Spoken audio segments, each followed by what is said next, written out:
Je lis du livre de Daniel, chapitre 1er au verset 11, ce qui suit. Alors Daniel dit à l'intendant à qui le chef des eunuques avait remis la surveillance de Daniel, de Hanania, de Michaël et d'Azaria. Et nous nous arrêtons ici. Là, Daniel décide de prendre les choses en main. Nous allons prier. Seigneur, merci pour ta parole. Merci pour l'histoire de Daniel.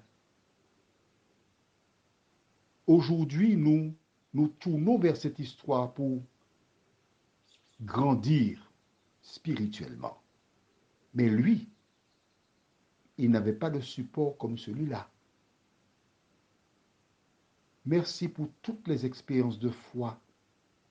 Nous t'en prions au nom de Jésus pour ta gloire éternelle. Amen. Ok.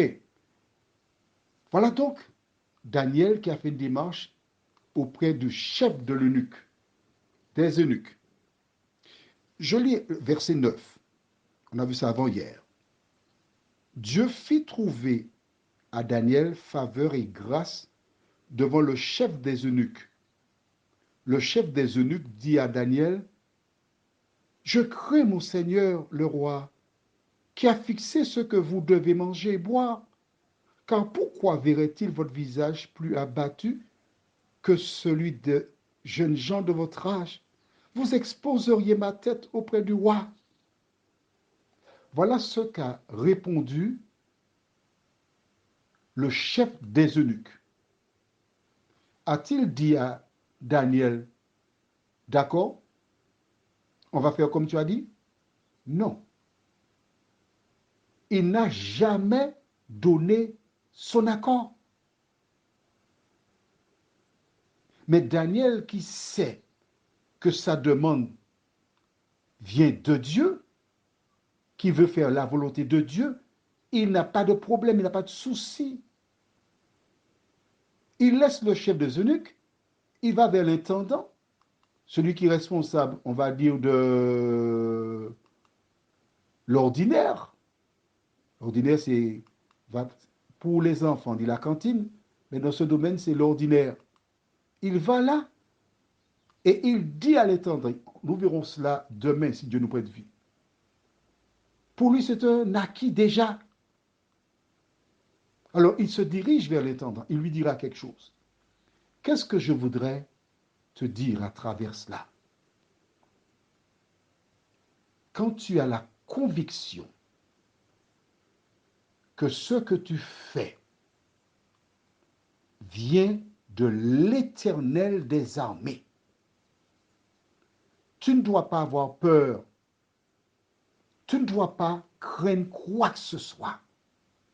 Tu dois avancer avec l'Éternel parce qu'il se tient à tes côtés. Sur quoi se base Daniel pour avoir une telle attitude? Il se trouve que lorsque Dieu délivra le peuple d'Israël d'Égypte, ce dernier se dirigea vers la mer Rouge. Les Égyptiens venaient à l'arrière avec leur armée, mais eux, ils avaient devant eux juste la mer Rouge. Que faire? Les Égyptiens jubilaient. Pour eux, cette fois-ci, on va les récupérer.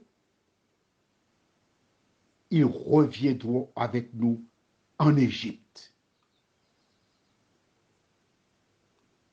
Les gens étaient prêts à battre Moïse, le rendant responsable de cette situation. Mais que fit-il? Oh, j'aime ces belles paroles qui se trouvent dans Exode 14, versets 13 et 14. Il leur dit, n'ayez pas peur, restez en place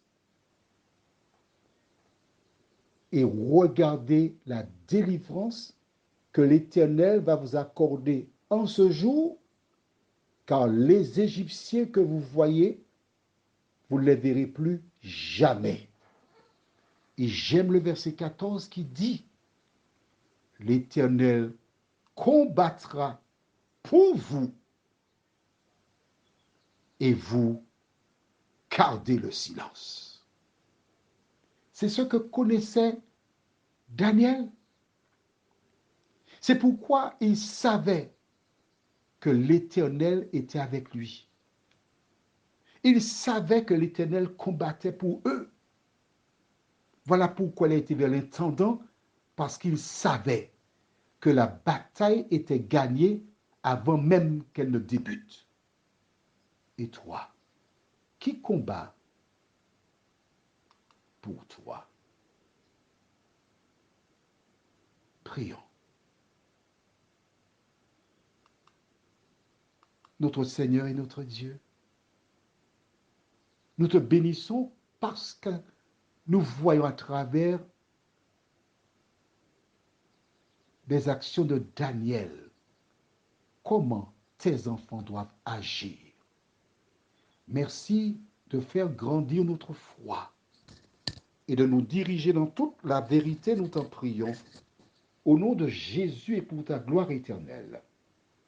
Amen. Je te souhaite une bonne nuit et que l'Éternel t'aide à grandir comme Daniel. Que les anges veillent sur toi.